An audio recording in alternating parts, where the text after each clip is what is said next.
Our food supply is being attacked, and I have it on video. Welcome back, Hacks Maniacs. I've expounded on the virtues and benefits of keeping chickens, and specifically free-range chickens, many times. They provide food for us, and they're just fun to keep and watch. But as it turns out, something else has been watching too. So we knew the risk when keeping free-range chickens and were willing to accept them, but the events that transpired on January 6th changed everything. And no, I'm not talking about grandmas taking selfies. We first started keeping chickens almost 2 years ago, and we built our chicken coop / tractor, and soon thereafter, Kim realized that she wanted more chickens, and the chickens needed to have more freedom. So we kept them in the coop for a few months so they would know where to return each night, and then we let them out to free range. And it has worked splendidly for the most part. It costs almost nothing to feed them, and the eggs are richer because of the variety of food that they find and eat on the property. Then about 6 months ago, we were eating lunch and Madison saw a hawk in the bushes near the coop. So Kim ran out, but it was too late. The hawk was on the ground with one of our bantam chickens. The hawk flew away and Kim buried the chicken. Now, since then, the chickens seemed to understand the threat from hawks, and when one was nearby, they would go crazy squawking. They also generally didn't linger in the open spaces unless we were outside. They stayed mostly under cover and ran from cover to cover when they moved across the yard. When we'd hear them clucking, we'd run outside, and actually our presence seemed enough to keep the hawks at bay. Like after about 10 minutes, the hawks would give up and they'd just leave to go find something easier to eat. Because if we're around, they kind of see us as a threat. But things were starting to change. We were constantly running outside to scare the hawks away, and the hawks were realizing that this was like shooting fish in a barrel. They didn't see a chicken coop, they saw a chicken vending machine. If only we had some roosters to protect them. Oh, we have two. Pickles, unfortunately, is a lover, not a fighter. Now Satan here, he can be a real pit bull. And by that, I mean he mostly attacks women and children. We don't call him Satan for nothing. And yes, we have two dogs that could scare the hawks off, but if we leave them outside, they're also going to scare the UPS man off, and I want to get my packages. So that brings us to one day in late December when I was inside working when the chickens started going crazy. I went outside to check, and at first I thought it was Pickles, but it was a red-tailed hawk on one of the bantam chickens. I thought it was too late because the little bantam chicken wasn't moving, but when I tried to pick her up, she ran straight into the bushes. The hawk flew off and was never seen again, as far as I know. Fun fact, hawks generally kill their prey by crushing it with their large talons, so 10 seconds longer and she'd have been a goner. Falcons, on the other hand, just start eating their prey immediately when they catch it, so if it had been a falcon, yeah, she'd have been gone. It was time for something drastic. I saw a method for deterring hawks on the internet, so it has to be true. A quick visit to Amazon, and 2 days, no 3, wait, 4, okay, 10 days later, it's here.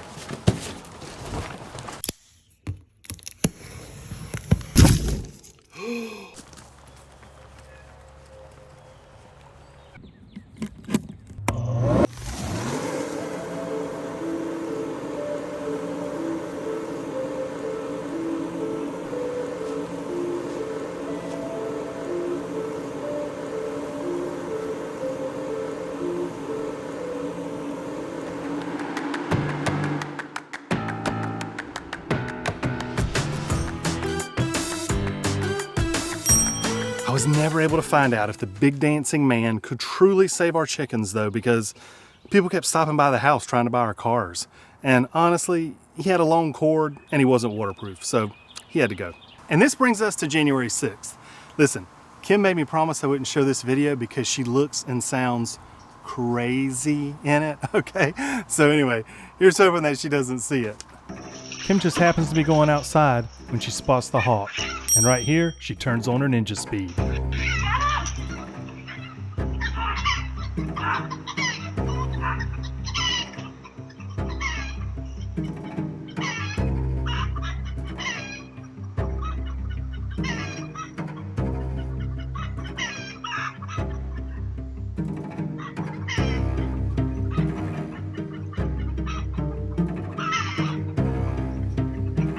She thinks it's gone, but right here, she spots it again.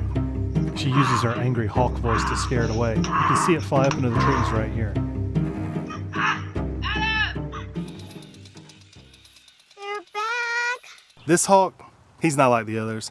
He is relentless. We called the girls to help round up the chickens, and they came running out as fast as they possibly could.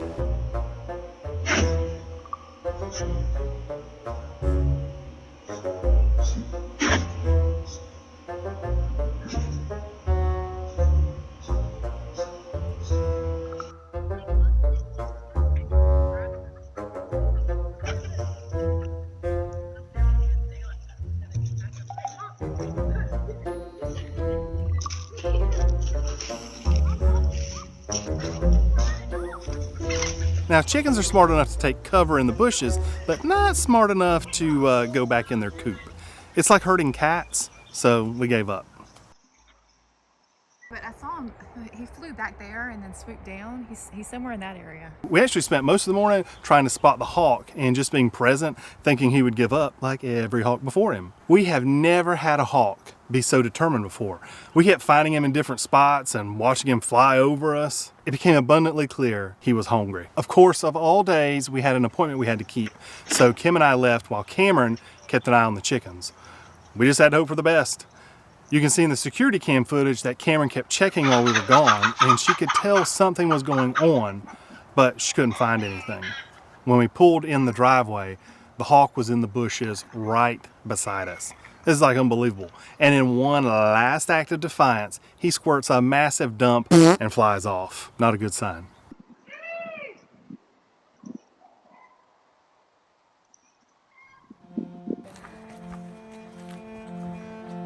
Is that all of them?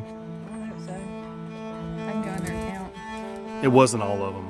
We're one short. I've said it before, but I'll say it again. Don't name your chickens. After about 30 minutes of searching, I find what's left of Chip Chip in the edge of the woods in front of the cars. Freaking hawk. Now, I feel like The Godfather seeing Sonny after he was butchered by the Barzini family. Look how they massacred my chicken. I'd love to take this hawk to the train station, but I can't. They're protected under the Federal Migratory Bird Treaty Act of 1918. So these hawks are essentially untouchable. And honestly, they're beautiful creatures just trying to live their best life, so I wouldn't want to hurt them anyway. You know what I'm saying? With sunset, the chickens finally returned to the coop. We couldn't let them out until we come up with a plan, so we come up with a temporary way of giving them some more space for a few days with an extra pen. The problem is, with all this junk on here, I don't have any way to put zip ties on here without taking this off. I don't want to do this later.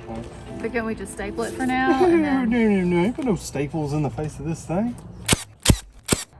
Did you turn one of our nice dog food bowls into a chicken bowl? Yes, I need it for some reason, and I feel like they're just as important, if not more so. No. Now I have a plan. Literally, it's a plan. I have no choice but to build a run for the chickens. Made a quick little trip to the depot yesterday. Stacked my wood up real nice. Then it rained last night. Hopefully my wood ain't ruined. I decided to build a 12 by 6 by 8 run using 2x4s and 2x12s that could attach to our existing coupe/tractor. I wanted to make as few cuts as possible on the wood and hardware cloth because I wanted to make sure we could build and assemble this in one day. Even though it's a cold, miserable day, look at the joy in their faces as they perform this important duty. Look at it. Look at the joy. Look at the joy in that face. Look at that joy. Look at it. Look at that joy.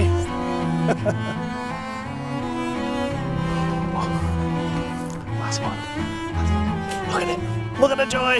Look at the joy in that face.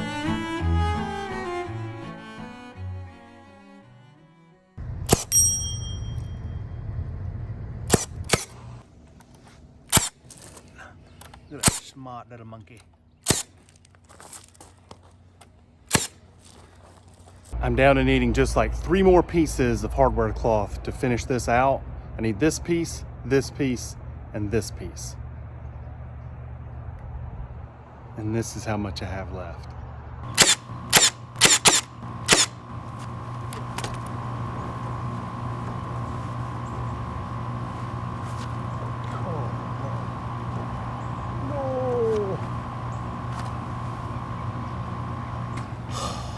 Are you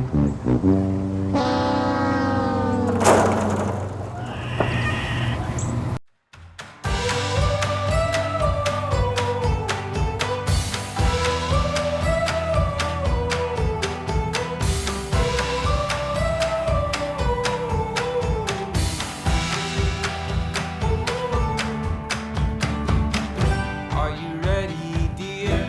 Oh, we must be sure. There's no turning back once we're out the door.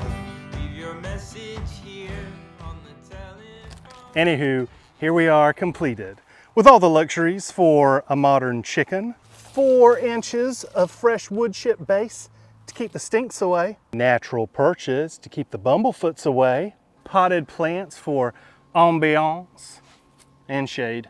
You can see Echo's already checking out her new digs. This is a nesting box we got from Hen Gear.